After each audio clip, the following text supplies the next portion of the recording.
fait, aujourd'hui, c'est le premier jour de congrès africain de médecine du sport dans sa 33e édition. C'est un congrès qui est organisé chaque année en parallèle avec la réunion du bureau exécutif de l'Union africaine de médecine du sport.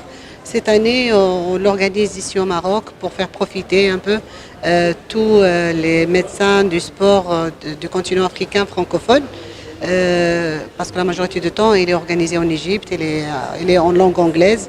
Et c'est un congrès qui a un niveau scientifique très intéressant. J'invite tous les médecins du sport de venir assister et surtout de profiter de l'existence d'un panel d'experts éminents de l'Afrique mais aussi d'Europe pour pouvoir prendre connaissance de toutes les nouveautés en médecine du sport et surtout la lutte antidopage. Pourquoi? Parce que tous les thèmes de ce congrès, ils s'articulent autour du dopage au cœur de la médecine du sport. Tous les thèmes qu'on a abordés aujourd'hui, ils ont une relation directe ou indirecte entre le dopage et la médecine du sport. Et demain encore, on va débattre un certain nombre de conférences, mais qui ont un lien direct. Là, demain, tout est direct parce que c'est une journée dédiée à la lutte antidopage. C'est pas comme aujourd'hui. Aujourd'hui, on a touché un tout petit peu au cœur et dopage, tous les problèmes que peut la mort subite causée par le dopage. Mais demain, ça va être beaucoup plus. Ce sont des choses directement liées au dopage, la génétique, le dopage, les compléments alimentaires,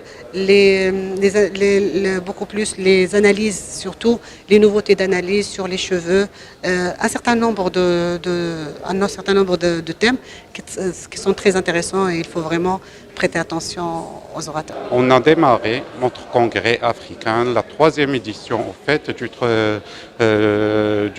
congrès africain de la médecine du sport. Ce congrès est organisé en collaboration entre l'Agence marocaine antidopage et l'Union africaine de la médecine de sport sous le thème « Le dopage au cœur de la médecine de sport ». Cette première journée de notre congrès a connu la participation de 190 participants. Il y avait 9 nationalités africaines, il y avait une nationalité française et puis il y avait nos amis suisses qui étaient présents avec nous lors de ce congrès. Donc pendant ce congrès, on a pu assister à au moins 9 conséquences, 3 communications orales et puis on a eu droit à 17 communications affichées. Lors de ce congrès, on a pu débattre de différents problèmes qui touchent aux problèmes de la médecine de sport, de la prévention aux soins. Et puis, entre autres, on a débattu des problèmes de la nutrition des sportifs et de la psychologie du sportif. Au fait, ce congrès était l'occasion de tisser encore des relations et encourager la coopération sud-sud entre pays africains.